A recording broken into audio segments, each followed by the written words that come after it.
Welcome to Green Giants, Titans of Renewable Energy, the podcast where insights and innovation meet. Every episode, we dive into conversations with industry leaders, experts, and change makers, bringing you the stories and ideas in the renewable energy sector that shape our world. And now, let's jump into today's episode with your host, Wes Ashworth. Welcome back to Green Giants, Titans of Renewable Energy. Today's guest is Jae Choi, VP and Head of Global Operations at ArkN. Jae has nearly 20 years of experience across the energy value chain, from cell-level technology to fleet electrification, energy storage, and microgrids. He has built new business lines, navigated regulatory complexity, and delivered projects in real-world grid conditions that make or break success. In this episode, we'll explore how Jae sees the industry evolving, from solving the disconnect between surging power demand and financially struggling operators, to how H.R. 1, also known as the Big Beautiful Bill, is less a roadblock and more of a market reset. We'll also unpack how AI data centers, revenue stacking, and grid value-driven design are rewriting the rules of energy infrastructure.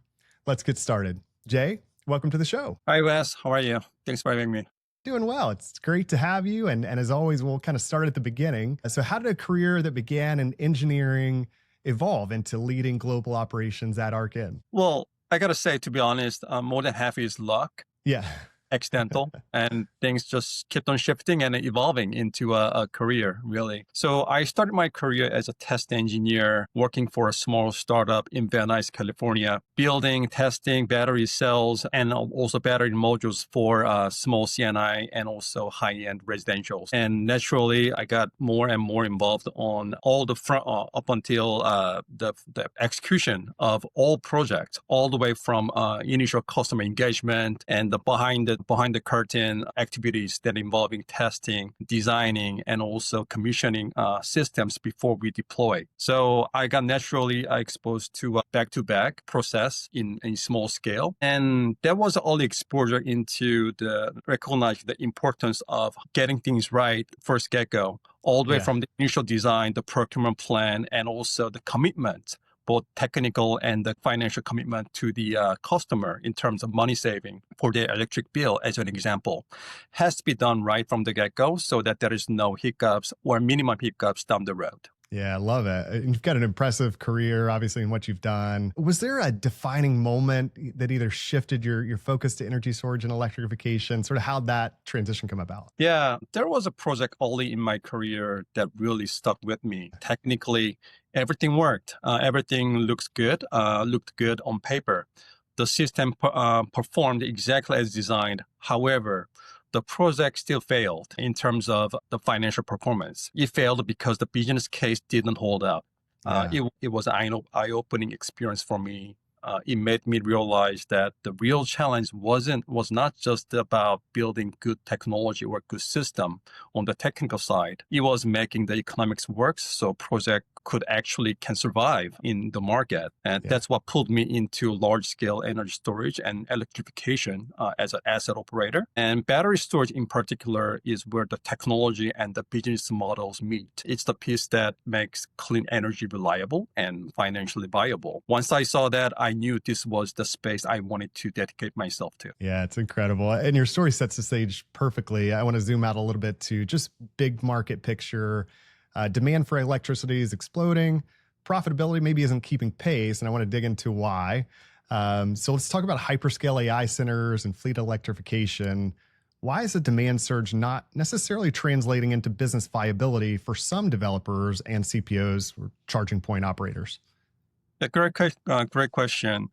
The short answer is that demand doesn't equal revenue. Yeah. Just because you see megawatts of new load, that doesn't mean the business model works. As an example, take hyperscale AI centers. They are announcing 200 megawatts campuses, even gigawatt campuses, but the interconnection cost, cooling requirements, the utility upgrades are massive. Yeah. Very time consuming too. If you don't have a plan for how to recover those costs and make up for those time delays unseen, demand alone just drain cash, right? It's the same story with fleet electrifications. You can sign up a big fleet customer, but if you if you simply rely on charging fees and ignore things like demand charges and grid constraints and downtime penalties, the math falls apart fast. Yeah. I have seen developers with win contract on paper, but lose money in operations because they didn't design for the full cost and revenue picture. So the real problem is that some developers and CPOs are chasing the demand headlines. Look how much load we have got, but they don't have a layered, resilient business model to make it viable. Yeah. And another part of that is you hear a lot of revenue stacking. And so we say revenue stacking. What's being missed in the discussion, and how have you seen it transform project economics in real-world deployments? What you usually missed is that revenue stacking isn't just about piling services on top of each other. It's about making sure the services do not cannibalize each other. If you're not careful, you end up with an asset that is busy all the time, not actually making money. Let me give you a few examples. Yes, please. That I saw in the past. California, which is known for the premier league for battery storage and renewable industry, right? I have seen several battery storage projects in California as an example of 50 megawatt battery storage system originally designed for just peak shaving, which was not financially attractive. Nowadays, it's a no-brainer, but back then, I'm talking about roughly 10 years ago. Yeah, that was a big push for the project, and then it did not pencil out. As planned. Once it started participating in resource adequacy, RA contract with the utility, and also earned net metering credits from solar integration, the economics completely flipped. Instead of 7 to 8% IRR that was initially planned, it actually jumped to mid-teens. Okay. It increased by more than twice. And switching to different regions, in UK, I worked with a few companies who developed projects over there. Big push in the market, I think is still the same today, was frequency regulations. In UK, battery project that relied only on frequency regulation crashed when price collapsed. But the ones that stacked frequency with capacity market payments and merchant trading stayed viable. The same asset, but with smarter revenue stacking, survived the downturn and stayed bankable. Yeah, incredible. And some great examples there. And really, as you've gone through that, you've described the tension between sort of that soaring demand and financial struggle. So we painted the picture of the problem a little bit, and we'll start digging into some of the solution part of it. But I think that tension gets even sharper when we look at policy and bring in HR1, also known as the Big Beautiful Bill. Depending on your perspective, it's either maybe a catalyst or a constraint. So I want to unpack it, what it means for renewables from your perspective. You know, obviously nicknamed the Big Beautiful Bill, though not everyone in the renewable sector would agree with that description. You framed it as a market reset rather than an obstacle, and I love that perspective. How did you arrive at that perspective, and can you just tell us a bit more about that? Sure. For me, it comes down to discipline. Before H1, a lot of projects got pushed through mainly because the tax credit made them look good on paper, especially to lenders. Yeah.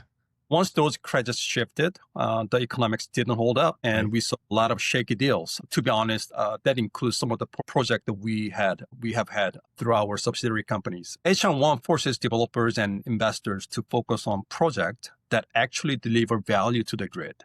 Yeah. Whether that is congestion relief, local capacity, or resiliency. If a project can stand on its own economically, and it still works, great. If we cannot, then it probably should not have been built in the get-go. So I see it less as an obstacle, but more as an reset button. Yeah. It's painful. It's really painful in the short term, but in the long run, I think it's healthier for the industry because it weeds out projects that were never truly sustainable from the beginning. Yeah, really great perspective. And as you're describing that shift from tax credit driven viability to grid value driven design, can you walk us through what that change looks like in practice and for developers and IPPs? Like, what are you seeing now, the ones that are doing it right? It flips the order of how you think about a project. Before, a lot of project developers started with how do we qualify for tax credits, and then build a project around that. Right now, under HR1, we have to start with what does the grid actually need here? Maybe it's a congestion relief in a transmission pocket. Maybe it's a peak capacity for utility program, or maybe it's resiliency for local customer. You design the project to solve that problem first. If incentives line up on top of that, great. But they are just a bonus, not the foundation to me. The project that succeeded in this environment are the ones built around real grid value. Not just chasing subsidies. Revenue modeling and procurement may become more challenging due to more items to roll out and have contingencies on. But I think it's a necessary steps toward more sustainable industry, I think. Yeah, a great perspective and agreed. I agree with the point, although you said a little painful, with the reset, but ultimately probably a good thing long term. For project financiers worried about volatility, you've said that, again, aligning with real grid needs like congestion relief, state-led capacity programs can help secure lower cost financing.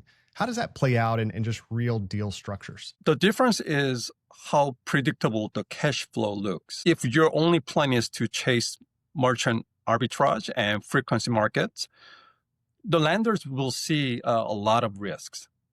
Prices swing, and there's no guarantee the revenue will still be there. That means higher interest rates and tighter debt coverage ratios. But if you have a contract tied to something the grid genuinely needs, like state-led capacity programs or a congestion relief contract within the utility, the lender sees that as a stable, almost like a mini power purchase agreement, PPA. Their stability lowers the perceived risk, which lowers the cost of capital.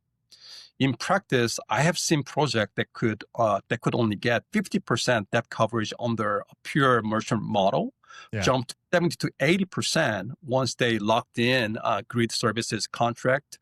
Same hardware, same site, but the financing terms improve because the cash flow is anchored to a real ongoing grid needs. Really interesting, kind of just to dig into it. So I guess if you were building out a project portfolio today under HR1, what would your ideal balance be between contracted and merchant market exposure? What would that ideal balance look like if you were building it out from scratch? Yeah, important question, but very tough question. Yeah.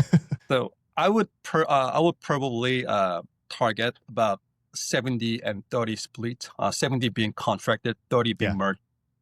The contractor piece, things like capacity payments or grid service agreements, they really give you the stability to cover debt and operating cost. That's what keeps the lights on, right? Yeah. The 30% merchant side is where you capture the upside. Price spikes, congestion pricing, arbitrage opportunities.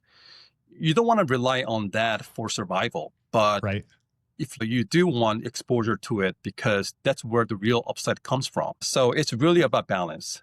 Yeah. Too much contracted, you leave money on the table. Too much merchant, you are betting the company on market volatility. So I think a 70-30 split, personally, I think that is safer and you can remain still competitive. Yeah, I think great wise words and makes a ton of sense to me. So HR1 obviously reshapes the playing field. I do want to talk a little bit about technology. Especially storage, electrification, AI, are changing the way projects are actually designed and deployed. And ArkN, for those that don't know, is a subsidiary of SK, which has roots in acquisitions like Key Capture Energy and expansion via Passkey. How do those moves reflect your broader strategy in storage and charging? That acquisition was really about building both pipeline and capacity. Key Capture has been considered as one of the top 5 project developer and IPP in merchant markets such as ArkN and New York ISO markets. They brought a strong development pipeline and market presence. Its parent company, Passkey, brought the financial backing and also know-how to actually deliver and finance and complex projects in large scale. Putting together, it means we are not just chasing after projects. We can originate them, build them, finance them, and own and operate them in-house. That full stack is the strategy. Control the value chain so we are not dependent on someone else at the most critical moment. It makes us more resilient and lets us move faster and adapt to changes as the market shifts. Yeah, absolutely. And it seems to be that trend is happening, where more people are kind of like an all-in-one type of organization and doing some of those strategic alignments and things like that. Not across the board, but it does seem to be like that's coming up more and more. Thinking a little bit about just AI, obviously it's the craze and everything everybody talks about now, but in what ways is AI powered storage or grid optimization transforming how projects are conceived and delivered? To touch base your earlier points about how the market is slowly moving toward a vertically integrated versus just pure project developer and operator, right? Yeah. It's an interesting shift, important shift. However, should everybody consider doing that? My answer is no. Yeah. First of all, it's very capital cost intense and it's very time consuming too. So you gotta ask yourself objectively and your organizations, are we ready to do it? If so, how quickly can we deploy a project from scratch? Right? If there's hesitancy and if you are not fully ready to answer that question quickly, then it's most likely a no sign. Yeah. So to me, this is where you need to form strategic partnership with multiple players, not just the battery vendors, but also more importantly, system integrations. There are many things that can happen, and your project technically needs to be a future-proof, meaning your system needs to be able to adopt new technology, additional generation, be fluidic down the road during operation years. To handle all that, I would first think about whether it would make sense to leverage partnership instead of doing everything in-house. There's a pros and cons. Yeah, absolutely. I appreciate you clarifying that. Good wisdom to put out there as well too. And we'll kind of go back to that second part of that was the AI powered storage, grid optimization. How is that transforming just how projects are conceived and delivered? And what does that look like today? AI changes the game from static to dynamic, in Yeah. short. Before, we would design a project around fixed schedule, charge here, discharge there, hope the forecast hold up. Yeah. Now, AI can digest market signals, weather data, and load profiles in real time and adjust every few minutes or even seconds in near future. That means projects can be designed with more confidence in the upside. You don't have to size a system just for one use case. You can design knowing it will adapt across multiple services. In practice, that turns storage system from a blunt instrument to a precision tool. Yeah, I like that. When you show financiers that kind of adaptability, it changes how to deal with the structure better because the revenue looks more resilient. Yeah, it's good stuff. And switching a little bit to data centers, how do data center siting decisions from load profiles to infrastructure constraints, how does that inform your team's design integrated energy systems? There's no fixed answer. It's a moving target. We have to make our aim precisely every single time, somewhat differently from different angles. Siting drives almost every design choice. A data center with a flat 24/7 load profile may look very different from one with sharp spikes. Mm-hmm. If the site has limited interconnection capacity, we will build in storage or on-site generation to smooth things out. If it's in a region with transmission congestion, we may prioritize systems that can provide local grid support. Even infrastructure details matters. Distance to substations, cooling needs, and land usage restrictions can change whether we go with a straight grid tied or hybrid microgrid, or even a modular setup. In short, the siting profile tells us what problems we need to solve and what kind of integrated system we should tailor around that. And what are the key interconnection or permitting bottlenecks you're seeing most frequently? As you hear a ton about that, I'd love your perspective. And then maybe how can policy or design innovations overcome those? The interconnection queues are the big one. Yeah. Projects are sitting in line for years. Yeah. The process is often unpredictable. Every utility and ISO has their own way of doing studies, and developers do not get clear timeline or cost until late in the game. On the permitting side, battery storage is still treated as kind of novel in a lot of jurisdictions. You can have fire code review drag out for months or sometimes longer than a year because that authority doesn't have a clear framework for lithium-ion technology. The fixes are not complicated, however. On the interconnection side, we need standardized, transparent processes and more proactive grid planning instead of one-off studies. On permitting, we need model codes and pre-approved design standards, so developers are not reinventing the wheels every time. Both would cost years of project timelines and make the whole industry more predictable. Yeah.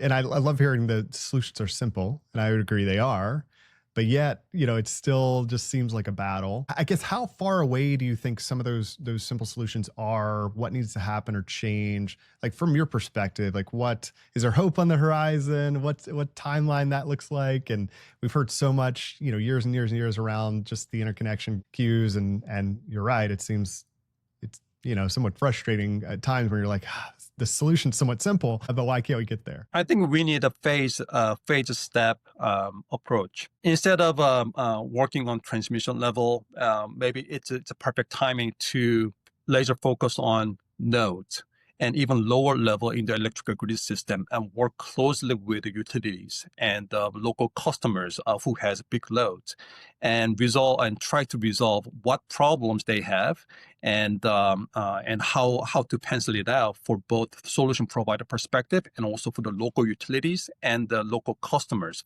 with the big loads. I think the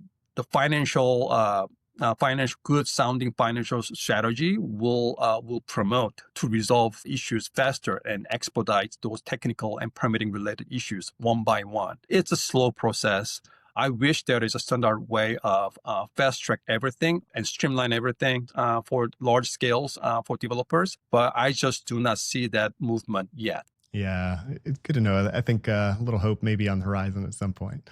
It's good at least that the solutions are, as you said, simple. It's not something like people are scratching their heads like, I don't know how we'll ever figure this out. Like it's there. So you hope as things drive forward, it'll kind of happen. A lot of companies, they have their own crystal ball and true.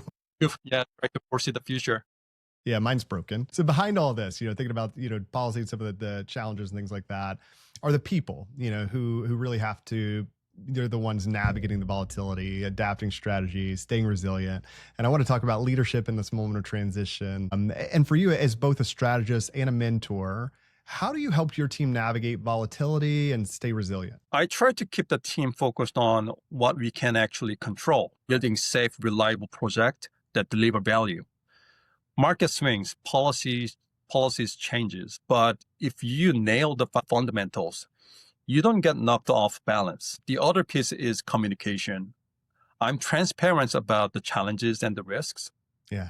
People handle volatility better when they understand the why behind the decisions instead of just getting hit with surprises. And finally, I encourage them to treat setbacks as data, not failures. I like that. If a project stalls, we ask, what did we learn? And we move on quickly. That mindset keeps the team resilient and motivated instead of burned out. Yeah, I think that's a masterclass there in leading in general, especially through volatility. And I love so many points that you made there. What are some other maybe mindset or leadership qualities that have helped ArkN maintain optimism and adaptability amid disruption? As we know, the industry that we're in, they call it solar coaster. It references all forms of renewable energy and those connected. A lot of ups and downs. But what are those other leadership qualities that have helped? In high level, two things stand out for me: the decisiveness and adaptability. When markets are moving fast, the worst thing you can do is get stuck in analysis paralysis.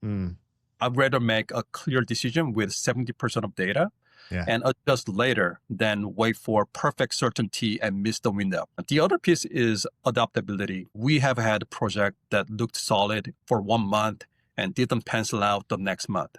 Yeah. Because of policy shifts and cost changes. Instead of getting discouraged, we treat it like a part of the game. You adjust the model, redesign if you have to, and keep moving. I think that combination, make the call, then be willing to pivot, is what kept us optimistic and moving forward, even in choppy markets.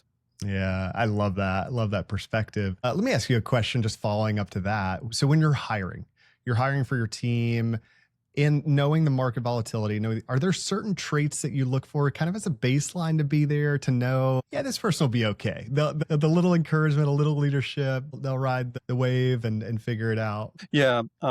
I usually focus on when I interview candidates, I usually look for getting clarity on their personality. This industry, renewable battery storage, microgrid, fleet, electrifications, this market is emerging. To me, emerging means people are getting more educated on what they need to know and what they want to know. And then they start making better decisions more effectively. And so to me, that's what it means.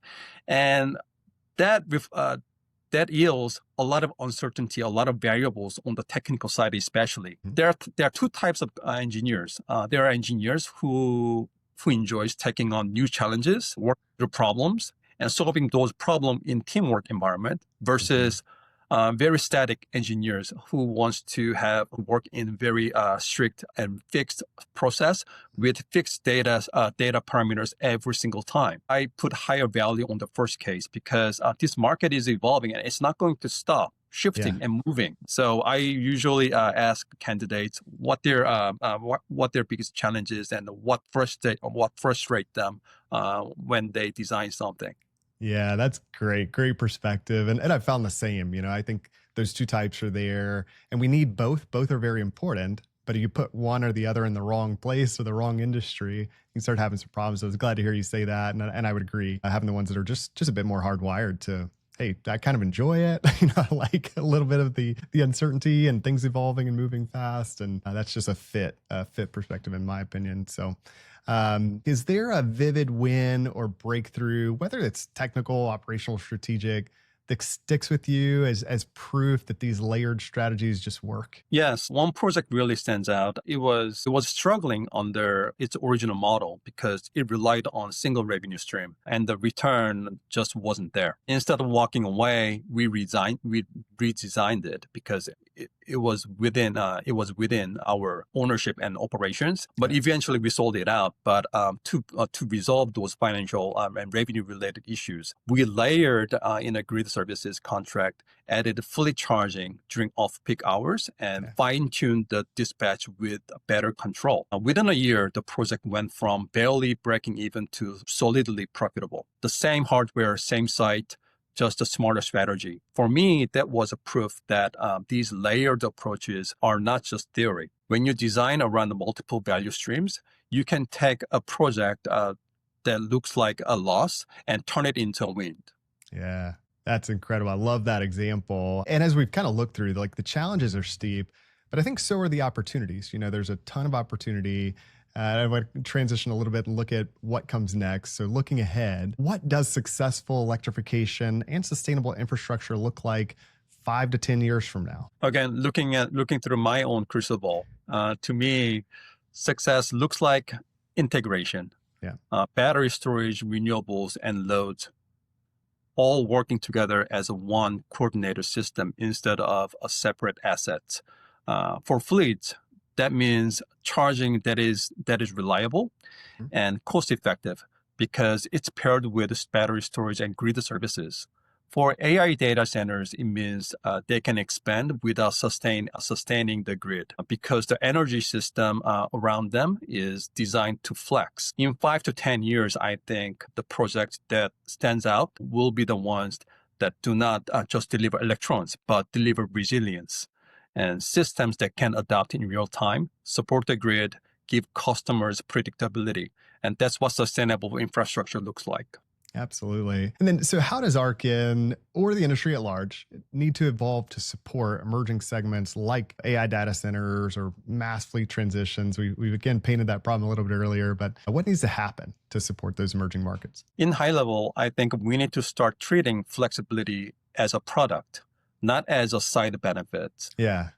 The grid was not built for 200 megawatt data centers or entire truck fleets plugging in overnight. If we keep thinking in old terms, just add additional generations and hope it doesn't fall behind.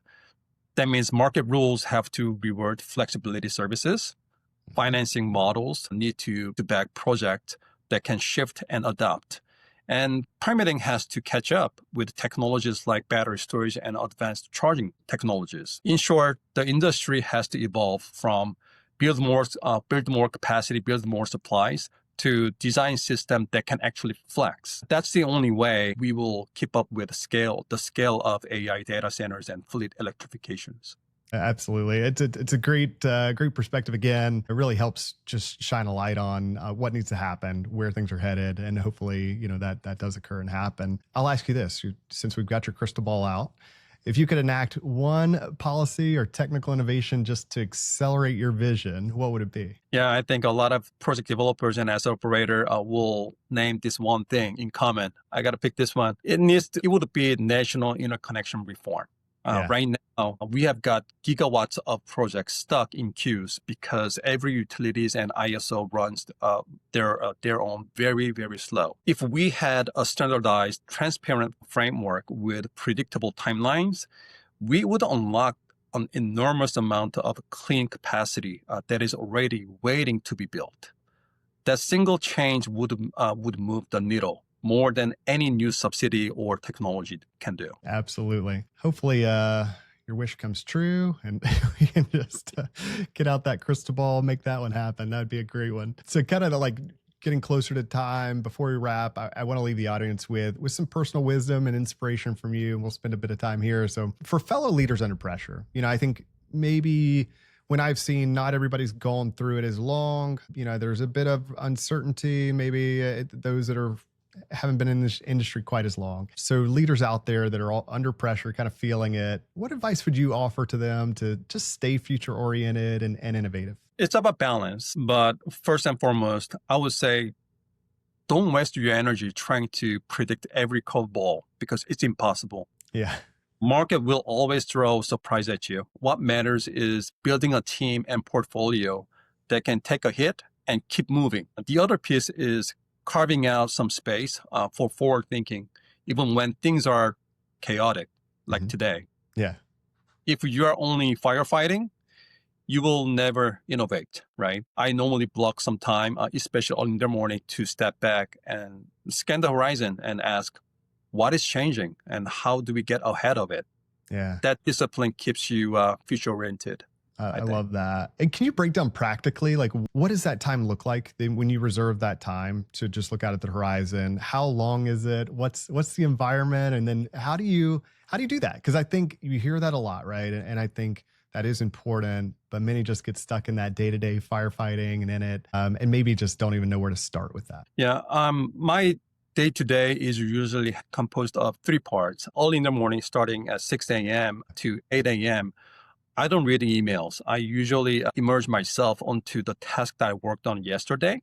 Yeah. And I relist the things that need to be done today or this week. Just reprioritize and ask myself, are they really urgent? What are the things that can wait? I usually apply 80-20 rules. Yeah. And then I start taking calls and participating meeting past 8 a.m. to 11 a.m.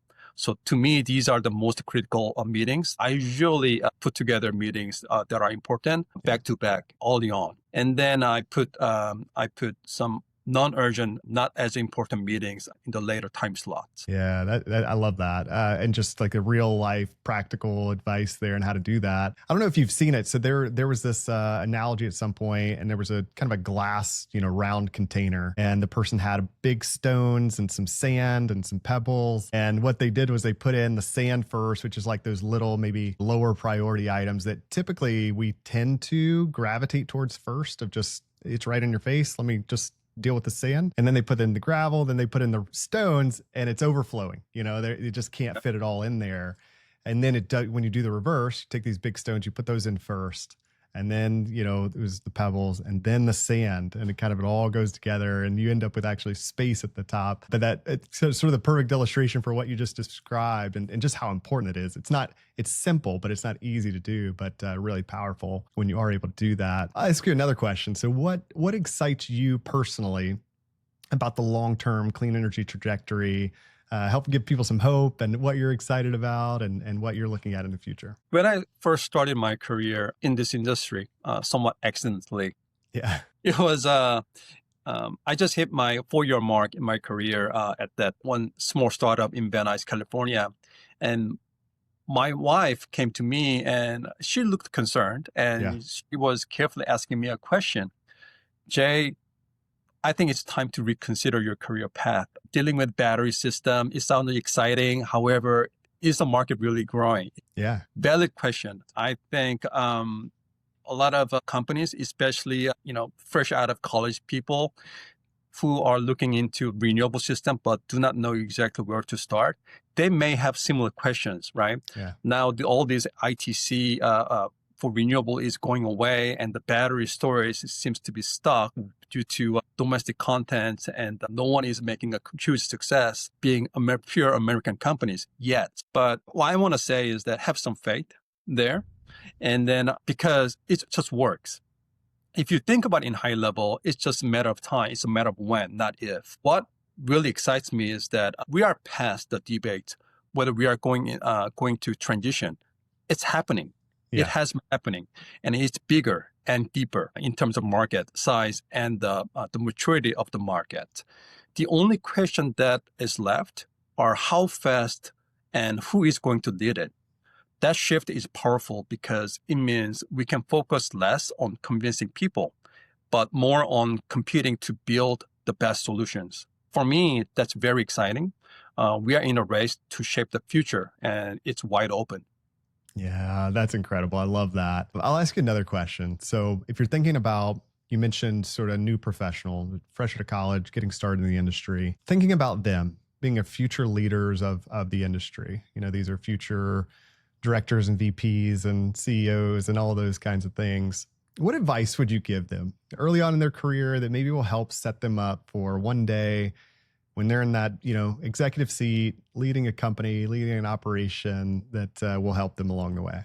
About 7 years ago, I had an opportunity to sit down with a project manager who were in 60s actually. And I asked them how many projects he has commissioned because I expected a lot, probably more than 100.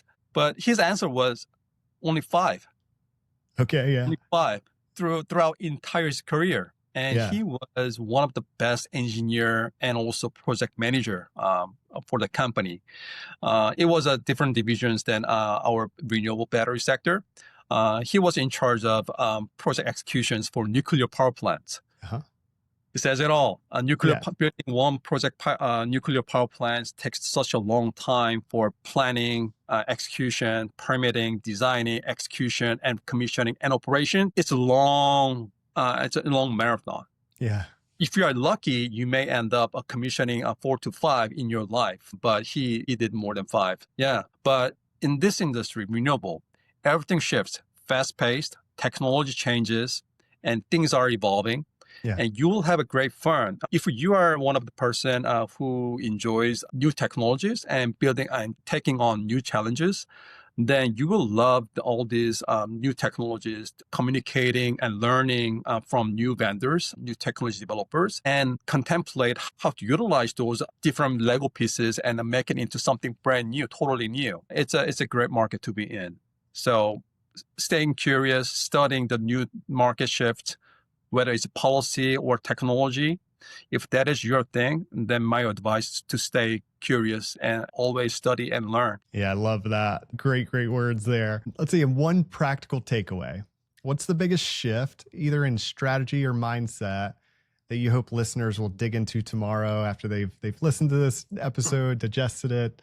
What do you hope they come away with and sort of have that shift? If there is one shift I would push for, it's a designing for resilience, not just in the technology, but in your revenue model and in your team. Markets will swing, policies will change, but if your project and your people are built to flex, you will be standing when others are not. That mindset shift, resilience first, is what separates the project that lasts from ones that don't. Yeah, good stuff. A final question will be just an open one. Any other final words of wisdom, parting words of advice, things you didn't get to share that you'd like to? What do you want to leave the audience with? Well, there was a recent event where more than 300 employees of South Korean company, Hyundai, and LG Energy Solution employees got held up and then got released just last week.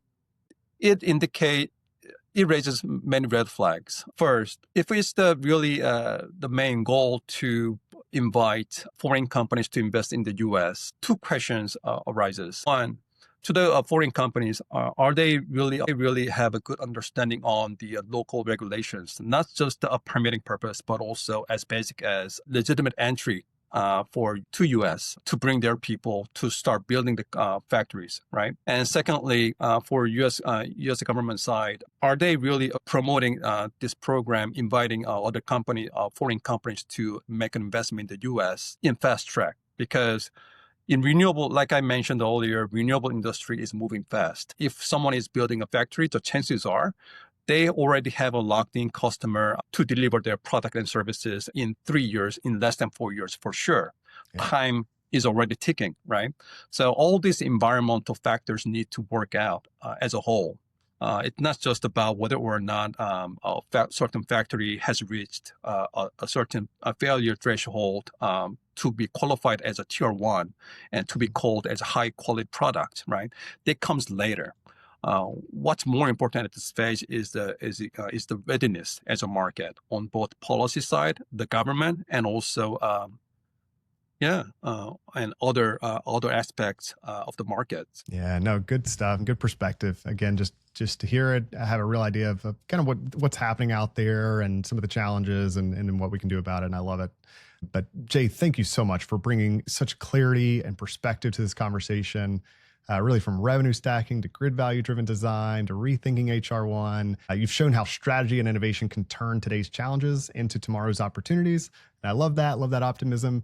To our listeners, as always, thank you for tuning in. I hope this episode gave you a fresh insight into how leaders are navigating the energy transition. If you enjoyed it, please subscribe, share the show, leave us a review so more people can discover these conversations. And with that, we will see you soon. This episode of Green Giants, Titans of Renewable Energy, was brought to you by Lee Group Search. If you enjoyed today's discussion and are looking to recruit top talent for your company or find your next career opportunity in the renewable energy sector, visit LeeGroupSearch.com. Let's continue driving the future of clean energy together. Until next time, keep pushing toward a greener future.